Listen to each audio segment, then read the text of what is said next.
All praises, honor, and glory be to the Most High God, Yahweh, Bahashem, Hamashayak, Yahabashah, Shalom, family. This your brother Prince Malachi, sons of Jacob Tulsa. We back with a quick exhortation. No, this ain't no quick exhortation. This is more edification out of the book of Proverbs. We in chapter 3 with it. Let's get it, man. It says, verse 1, My son, forget not my law, but let thine heart keep my commandments. For length of days and long life and peace shall they add to thee. So this portion, the beginning, the first two verses is just going into, it's just an exhortation for you to keep the Lord's law, statutes, and commandments on your mind constantly. It's an exhortation for you to constantly be meditating on the ways of wisdom and to keep them on your mind. And if you do this, and to of course obey these things and to walk in them. That's what it means, forget not, to walk in these things. But you know, for length of days and long life and peace shall they add to thee. So this is the fruit of obeying God's law, statutes, and commandments. This is the fruit of walking according to wisdom. The Lord will bless you with length of days. I mean, you're gonna enjoy the days of your life. You're not gonna feel like your entire life was just a waste or a blur. You're gonna experience length of days. You see what I'm trying to say? It's quality of life. What I'm trying to say. It says and long life, so your lifespan will be long. And peace shall they add to thee. So you're gonna have peace during your time. That's what exercise and wisdom brings you. Verse 3. Now this is something that's very key. It's very important. It's very crucial that brothers and sisters in the knowledge of the truth understand this, because this is something I see brothers and sisters struggle with. This is something I struggle with.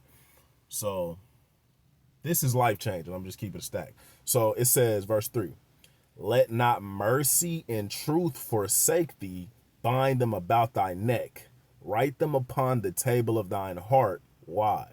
So shalt thou find favor and good understanding in the sight of God and man. Now, it says, do all of these things and you will find favor and good understanding in the sight of God and man. So let's break these things down, how we get favor and understanding in the sight of God and man. It says, let not mercy and truth forsake thee. What is that mercy going into? That mercy is going into the quality of being, it's going into showing kindness. It's going into the quality of being friendly, generous, and considerate. See, a lot of brothers don't know how to be friendly. A lot of brothers are unpleasant to be around. Brother got knowledge like the rivers of water. He got knowledge like the depths of the ocean, but the brother don't know how to just be chill and be a pleasant person to be around. He kind of standoffish. He kind of he too stoic. He don't know how to laugh. He awkward. He don't know how to hold a conversation. He too deep in his thoughts. Brother, you gotta know how to have friendly conversation. You gotta know how to be pleasant to be around, right? You gotta know how to just be a cool individual to where people meet you and they have a good impression. See what I'm saying? You see what I'm trying to say? For the sisters too. Some sisters is too catty, or some sisters come off stuck up. Some sisters be prideful actually. Some sisters they don't know how to be pleasant at all, and they just got a piss poor attitude. And you think just because you know this knowledge of the truth that people is going to accept you for who you are. No, nobody want to be around a person like that with bad character traits, right? So it's important to show kindness. It's important if you want good understanding and favor in the sight of God and men. It's important for you to show the quality of being friendly, being generous, and considerate.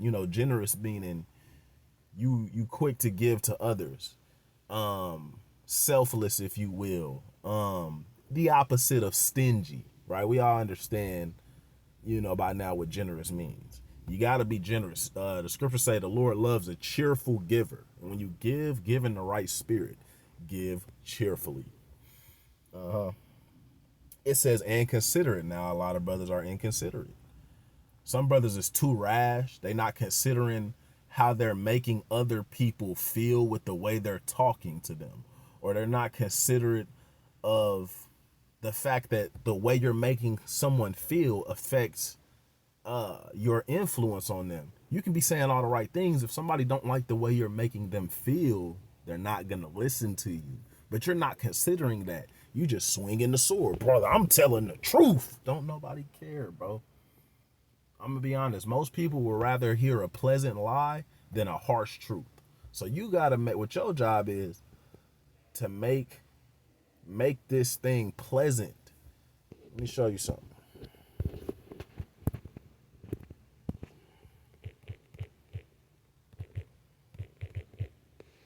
You gotta make it pleasant. And sometimes there's a balance to all things. It's not pleasant to be unbalanced. Nobody want to deal with a person who's light and giggly all the time. Sometimes there's a time to be grave, and that's pleasant. Sometimes there's a time to be very serious, and that's pleasant for the time being. Sometimes there's a time to be angry, and that's pleasant. That makes sense for the time being. Like when Yahushua made a scourged, and he went in the temple and whooped, he beat those men for dishonoring his father's temple. And that was a pleasant thing. It was righteous. So it's a time and place for everything. Understand that just when I say pleasant, it don't just mean being happy, smiley all the damn time. Excuse my language. Understand what I'm trying to say. But watch this. Proverbs 16:21. The wise in heart shall be called prudent, and the sweetness of the lips increaseth learning. Not the angriness of the lips, not the sternness of the lips, not the austereness of the lips, not the most, who can deliver the most cuts and bring out the most scriptures that prove this man to be a liar, that prove this woman to be a liar. That's not what it's all about. It says the sweetness of the lips increaseth learning. You bring it to him in a pleasant way. All right, watch this.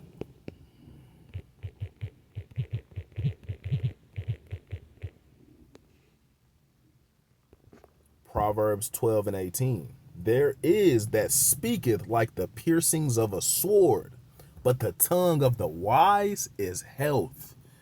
We understand that life and death is in the power of the tongue. If you don't understand what that means, the words you speak have power. You can build or you can destroy. You can lift someone up or you can tear someone down. You can get somebody killed. You can save someone's life. Life and death is in the power of the tongue. So choose what you say wisely, because your words matter. You dig what I'm saying? Understand that. Then look, it says, there is that speaketh like the piercings of a sword, but the tongue of the wise is health. So you got men, like I say, just because you swing in the truth, that don't mean you're doing a good job, brother. There's more than, it's a lot of truth to consider. Sure, is it true that, what can I say?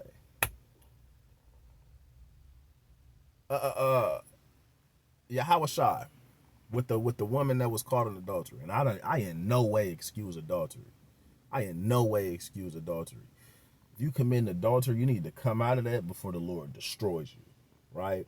And that's a righteous judgment for the Lord to destroy you for continuously sinning against his commandments, especially if you know better and you're doing contrary to the spirit of grace. You better not be out here committing adultery. But look how Yahushua treated the woman who was caught in adultery and how he introduced grace. They brought her, they said she was guilty of adultery.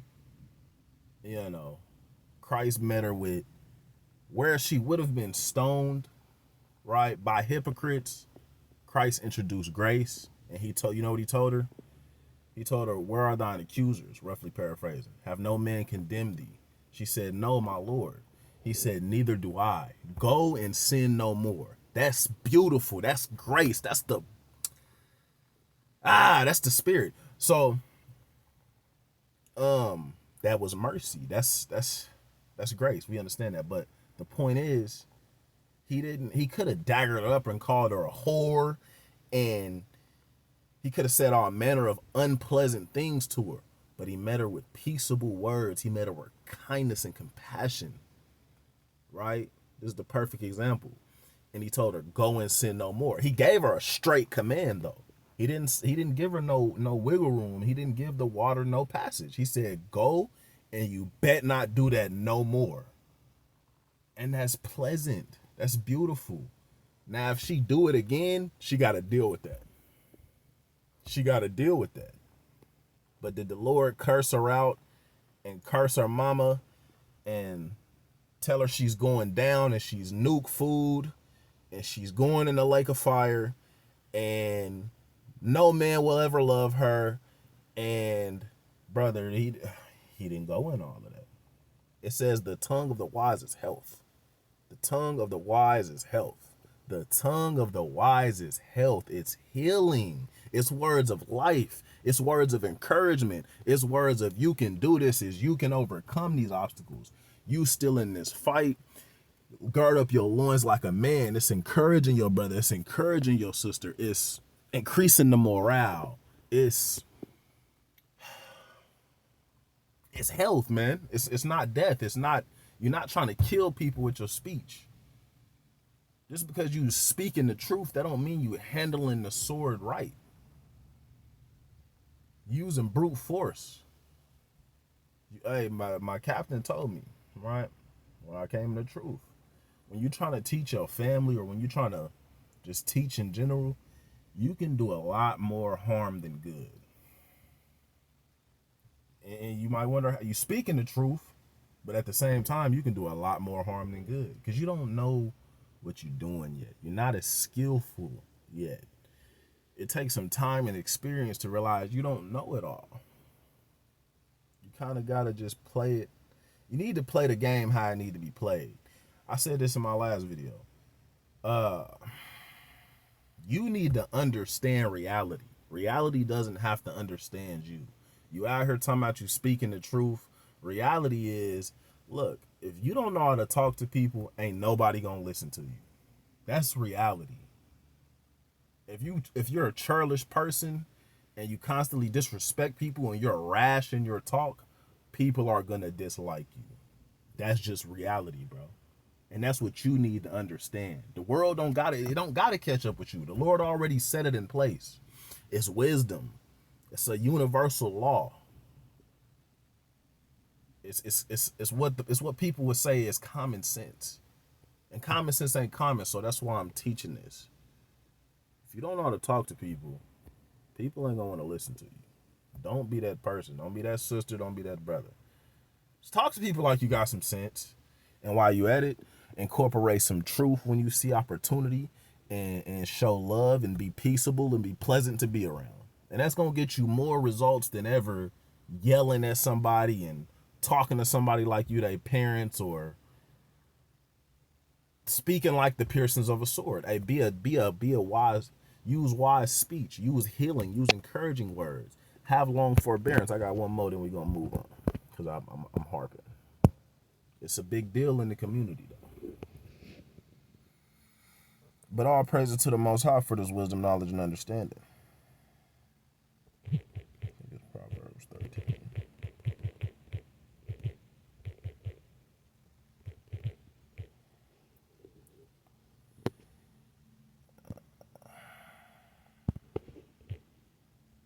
Come on, man.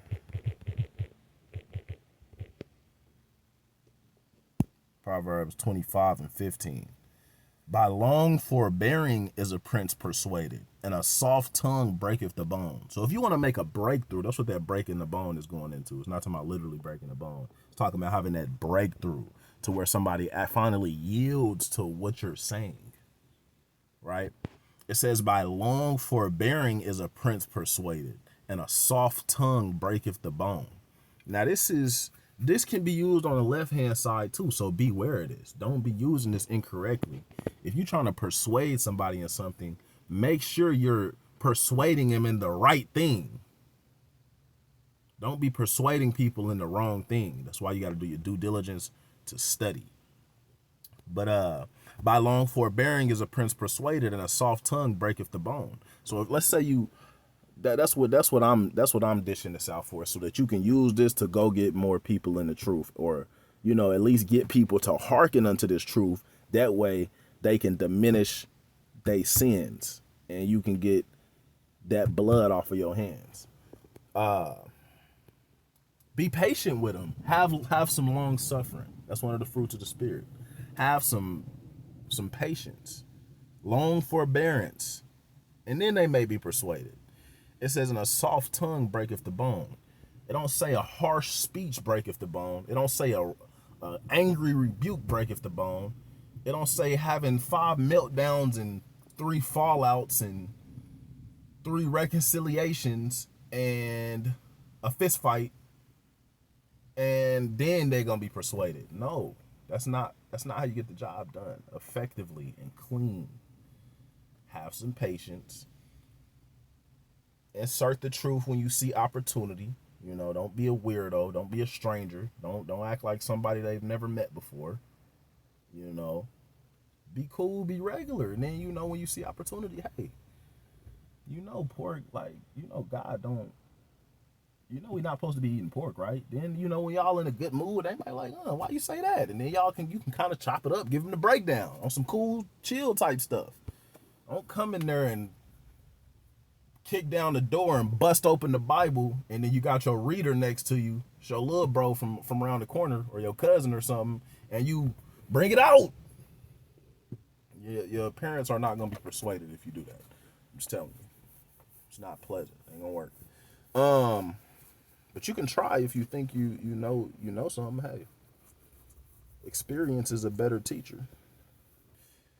But by long forbearance is the prince persuaded, man. So use wisdom, have humility, have patience. I ain't gonna go too much longer. I'm gonna finish breaking down this part. So that's the being considerate. That's the mercy. Now the truth goes into being firm, being reliable, being faithful, being showing forth stability, being consistent, being somebody people can rely on. That's also gonna cause you to have good understanding and favor in the sight of God and man, right? So it's two things. It's not just being kind and understanding and patient and considerate. It's not just that. It's not just about being generous, and you also have to have some works behind yourself. You got to show people that you're reliable, right? That you're faithful, that you're dependable, that you're consistent, that you can provide value, that you can consistently do what needs to be done. That's gonna get you favor. Everything else is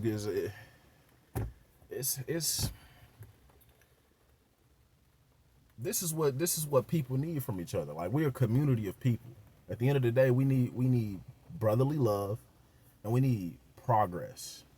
We don't need a bunch of brotherly love with no works behind it. We need reliable brothers, strong men who keep their word, sisters who keep their word, who stand on the covenant of the Most High God and take it serious and show themselves consistent in that and show themselves to be reliable about that. That's what we need. That's how you have good understanding in the sight of God and man. But Salaki for getting long-winded on that mercy point. But hey, it's a major key. It's a major key. It's a major key. A lot of brothers just don't know how to be kind, considerate, generous, and pleasant to be around. Brothers too disagreeable. Verse 5, the classic. It says, "Trust in the Lord with all thine heart, and lean not unto thine own understanding." So what does it look like trusting in the Lord? The trusting in the Lord, it looks like following the law, statutes, and commandments. Not what you think you should do, but what does the law say? It looks like obeying what Yahushua taught us. Not what you think you should do. You see what I'm saying? Like how the scripture speaks about if your brother trespass against you, go to him alone.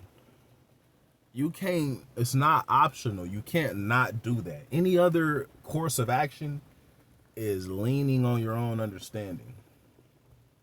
And it's going to get you tricked off. It's going to cause more trouble. Because you should have did what God said, but instead, you lean into your own understanding. You know, trusting in the Lord with all your heart, it looks like just following what the scripts say, man. Sticking to the script. That's what you got to do. The closer you can stick to wisdom, the safer you'll be. In all thy ways, acknowledge him, and he shall direct thy paths. So, what I'm trying to say. Hey, in everything you do, consider whether you're breaking God's commandments, whether this would be, whether this would make the truth look bad, or, you know, in everything you do, just be considerate of the Most High. Acknowledge him. Do what he told you to do, and avoid sin. Avoid doing what he told you not to do.